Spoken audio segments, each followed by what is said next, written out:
everybody. Today we are revamping an old flower pot that was given to me by a friend. It's seen its best days, but I'm going to give it a new jacket. Well, I started off by cleaning it thoroughly and sanding it before I started painting it. So here I'm just literally giving it 2 coats of green, G.I. Jane. It's a really, really nice dark green. Don't forget to paint the inside lid of the pot because that'll be seen. Once I painted the pot, I felt that it needed a little bit extra, so I then decided to paint some stripes because it's pretty natural. There were indentations anyway. So I used masking tape and I just laid it, just stuck it down, being very careful to smooth the edges where I was going to paint. And I then put the paler green in the stripes, and I just carry on repeating that until I've painted all round the pot.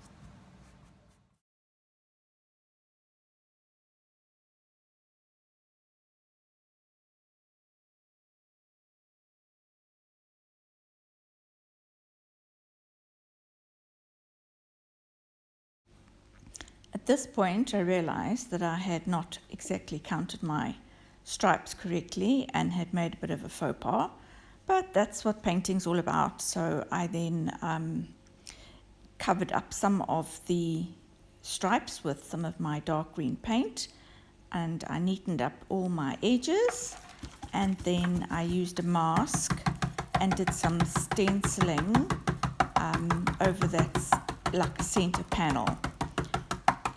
I really, really like this mask, and I kind of like the effect that it had, and I continued layering paint until I got the effect that I was happy with.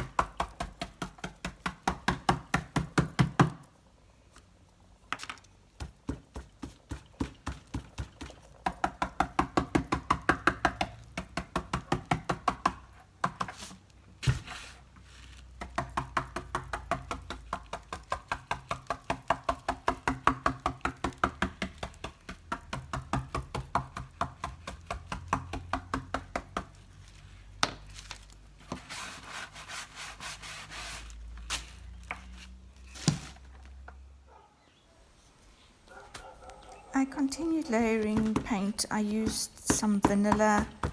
I used some not hurricane, overcast, just to create some depth so that it wasn't just too flat in this area.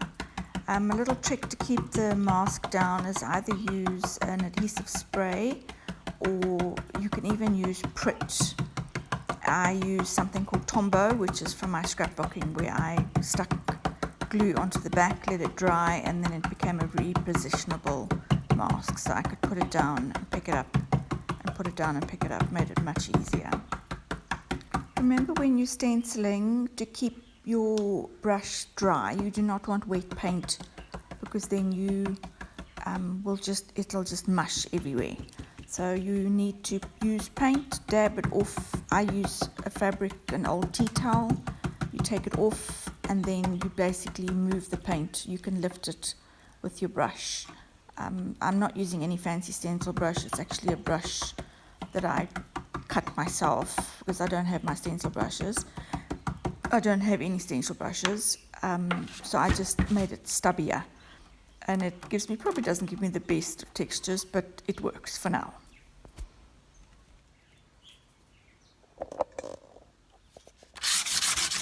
sandpaper and just went over the edges just to age it slightly. Just gave it a slightly worn look. Just use some sandpaper, so fine grit sandpaper.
Thank you for watching. I hope you've enjoyed this.